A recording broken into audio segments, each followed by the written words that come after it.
চে Guevara, Mussolini, Napoleon এবং Alexander থেকে শুরু করে পশ্চিমা অনেক মনীষী সম্পর্কে আমরা পড়াশোনা করি, কিন্তু ইসলামের ইতিহাসে এমন অসংখ্য অগণিত মনীষী আছে যাদের সম্পর্কে আমরা খুব কম করে জানি বললেই চলে।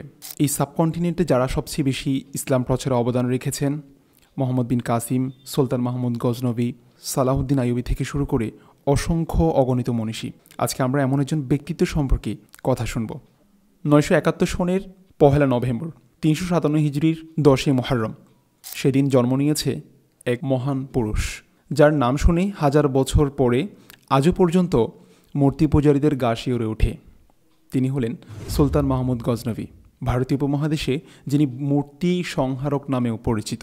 সুলতান মাহমুদ গজনবীর প্রথম যে পরিচয় সেটি হলো গজনবী বংশের প্রতিষ্ঠাতা সোবক্তগিনের তিনি জ্যেষ্ঠপুত্র ছিলেন। সোবক্তগিনের ইন্তিকালের পর 997 খ্রিস্টাব্দে সুলতান মাহমুদ গজনবী সিংহাসন আরোহণ করেন এবং এই গজনির যে পরিধি ছিল সেটি পুরো আফগানিস্তান, পাকিস্তানের বিশাল অংশ, ইরানের পূর্ব অংশ, বিশাল বিস্তৃত অংশ নিয়েই কিন্তু এই গজনি প্রতিষ্ঠিত এবং পুরো বিশাল সাম্রাজ্য তিনি স্থাপন করেছিলেন।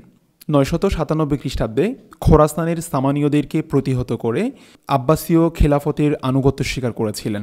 খিলাফতের অধীনে তিনি রাজবংশ পরিচালনা করেছেন এবং পরবর্তী তিনি যে আত্মসমর্পণ করেছেন সেটা বোঝানোর জন্য একটি পত্র লিখে তৎকালীন খলিফা ছিলেন কাদির বিল্লাহ, তিনি কাদির বিল্লার কাছে একটা চিঠি প্রেরণ করেছেন। সেই চিঠিতে তিনি উপস্থাপন করেছেন যে মুসলিম সাম্রাজ্য আব্বাসীয় খিলাফতের নিয়েই তার সাম্রাজ্য পরিচালিত হবে। এই পত্র পেয়ে কাদির বিল্লাহ তাকে দুটি উপাধি দিয়েছিলেন, একটি হলো ইয়ামিনুদ্দৌলা, আরেকটি হলো আমিনুল মিল্লাত। অর্থাৎ সুলতান মাহমুদ গজনবীকে তিনি মিল্লাতের জন্য বিশ্বস্ত ব্যক্তি হিসেবে উপাধি দিয়ে ভূষিত করেছিলেন। ভারতীয় উপমহাদেশে প্রথম যিনি মুসলিম শাসক আক্রমণ করেছিলেন তিনি ছিলেন হাজ্জাজ বিন ইউসুফের পক্ষ থেকে মোহাম্মদ বিন কাসিম। সেই মোহাম্মদ বিন কাসিমের আক্রমণের 300 বছর পর 1000 থেকে 1027 পর্যন্ত প্রায় 17 বার তিনি সুলতান মাহমুদ গজনবী ভারত আক্রমণ করেছিলেন। সামরিক মেধা, দক্ষতা কোনো নৃপতি, কোনো রাজা বাদশাহ তার সমকক্ষ ছিল না। প্রত্যেকেই তার কাছে পরাজয় বরণ করেছেন, অর্থাৎ তিনি যে 17 বার আক্রমণ করেছেন প্রত্যেকবারেই সহজেই বিজয় লাভ করেছিলেন। সুলতান মাহমুদ গজনবী একজন নিবেদিত প্রাণ, খাঁটি মুসলিম এবং মুসলিম শাসকদের মধ্যে অন্যতম। কিন্তু বিধর্মী ইতিহাসবিদরা ইতিহাসকে এমনভাবে বিকৃত করেছে, তার ইতিহাসকে এমনভাবে উপস্থাপন করেছে, তাকে হিংস্র, লুটতরাজ থেকে শুরু করে বিভিন্ন আখ্যা দিয়ে তাকে মানুষের কাছে বিকৃতভাবে উপস্থাপন করেছে। এর মাধ্যমে কিন্তু ধর্মের প্রতি, দিনের প্রতি তার যে অতুলনীয় কাজগুলো ছিল সেগুলোকে মানুষের কাছে বিকৃতভাবে উপস্থাপন করেছে আর ভালো কাজগুলোকে আড়াল করে দিয়েছিল। কিন্তু পরবর্তী মুসলিম ইতিহাসবিদরা সেই মেঘের আড়াল থেকে সূর্যের ন্যায় স্পষ্ট করে তার যেই ধর্মের প্রতি তার যে অনুরাগ, ধর্মের প্রতি, দিনের প্রতি তার যে শ্রেষ্ঠ কাজগুলো ছিল সেগুলোকে মানুষের কাছে উপস্থাপন করেছে। এর মাধ্যমে আমরা জানতে পারি তিনি একজন তাকওয়াবান, পরহেজগার, একজন খোদাভীরু শাসক ছিলেন। এটা একটা উজ্জ্বল দৃষ্টান্ত হলো তিনি যখন যুদ্ধের ময়দানে যুদ্ধ করতেন, যুদ্ধ করতে করতে কোনো একটা সময় যখন অনুধাবন করতেন যে তারা মুসলিমরা পরাজয়ের কাছাকাছি চলে যাচ্ছে, অর্থাৎ পরাজয় নিশ্চিত হবে এমন কিছু, সুলতান মাহমুদ গজনবী তিনি বাহন থেকে নিচে নেমে যেতেন।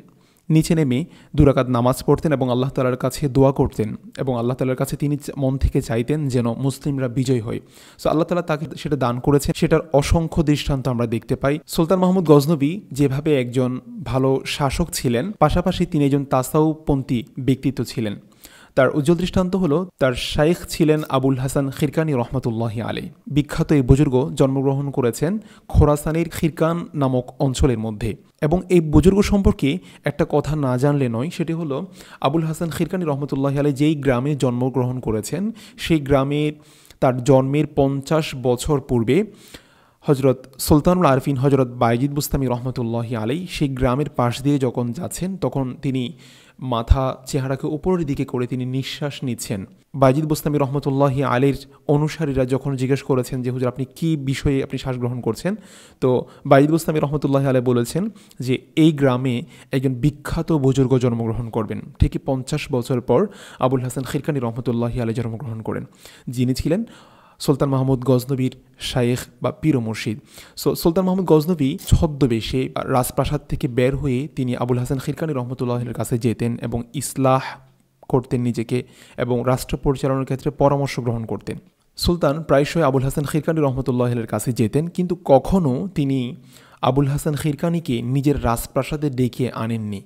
এটা ছিল তার অনুপম, তার যে সুন্দর চরিত্রের একটা উজ্জ্বল দৃষ্টান্ত। তিনি নিজে যেতেন এবং নিজে গিয়ে মানুষের কাছে নিজেকে গোপন করে তিনি বাদশার দূত বলে নিজেকে পরিচয় প্রদান করতেন। এবং এই কথাটা নিয়ে তার শাইখ আবুল হাসান খিরকানি রহমতুল্লাহ আলী ভরা মজলিসে খুব মজা করে বলতেন যে বাদশার দূত বাদশাহ নিজেই, অর্থাৎ তিনি সবার সামনেই বাদশাকে পরিচয় করে দিতেন এইভাবে।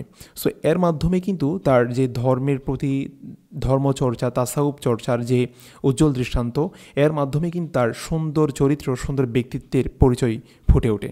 সুলতান মাহমুদ ইতিহাসের একজন কিংবদন্তি, এখনও তার কর্মগুলো জীবন্ত। বিধর্মী ইতিহাসবিদরা তাকে উপস্থাপন করেছে হিংস্র, লুটতরাজ কিংবা খুনি শাসক হিসেবে। আর মুসলিমদের কাছে তিনি মহানায়ক, তিনি মর্দে মুজাহিদ, তিনি ভারতীয় মুসলমানদের জন্য তিনি ছিলেন ত্রাণকর্তা।